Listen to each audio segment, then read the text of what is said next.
To the men and women of our ADF and Australia's veterans, I know today is a day of sadness and reflection for our Afghanistan veterans. It's a time of deep and uncomfortable questioning, and that is only right. We shouldn't hide from it. The scenes from Kabul have been absolutely heartbreaking.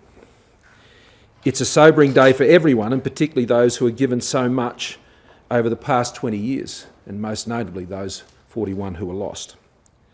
I know the overriding concern of the veterans I've spoken to has been for us to protect those who worked alongside us in Afghanistan, that worked alongside you. 1,800 have already been brought to Australia, 430 just since April of this year, and more will come. I want you to know that we will continue to do everything we can for those who have stood with us, as we have to this day.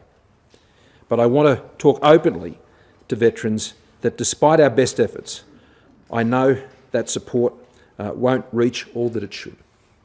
On the ground, events have overtaken many efforts. We wish it were different. Today, we remember that tens of thousands of Australians and their families made extraordinary sacrifices for our mission in Afghanistan. Those who went didn't get to decide where they went or the cause that they're asked to serve. They went because they'd signed on to serve their country. They'd signed on to be the professionals, soldiers, passionate about their country, to serve under their flag and in the name of Australia. Sacrifices that will always be honoured and always remembered. It was a mission that was about stopping a murderous ideology being exported around the world. For 2 decades, that ideology has been contained, as have the mass casualty attacks of those times. A generation of Taliban leadership was wiped out because of that violence, and time will tell if the lesson of that history has been learned. I know some veterans of the conflict are questioning these efforts. I understand that. I truly do. My answer, though, is the uniform you wear and have worn has always been about keeping Australia and Australians safe, serving under our flag, serving our values. There is no more decent and good purpose than being willing to serve the country that you love. It doesn't mean history's currents always run our way. I wish it did, but sadly it doesn't.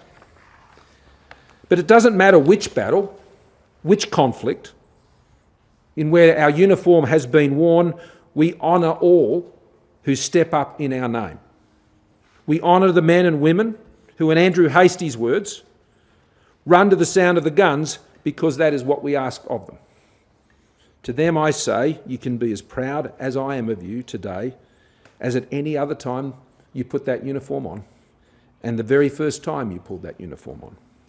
You have served our country and in so many cases continue to. And I'm going to ask you to do one more thing for us and ourselves and yourself. And that is to please talk with people each and every day in the weeks and months ahead. To your comrades, to your fellow veterans, to your friends, to your families and to your counsellors. There are services that are available with people there who understand the circumstances of veterans and their families, including Open Arms on 1800 011 046. Talk to someone. Take up those services. It'll help you see through the fog of these very, very difficult times.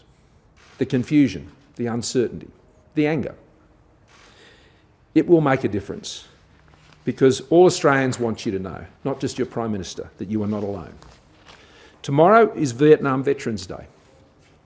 And I want our Vietnam veterans who had their own difficulties in their times, as well as all of our veterans through all of our conflicts, also, as I know you do, reach out to your fellow Afghanistan veterans.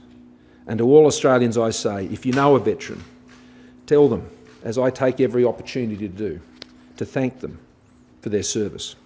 Let them know that we're all grateful. Let them know that we're all proud, and we always will be.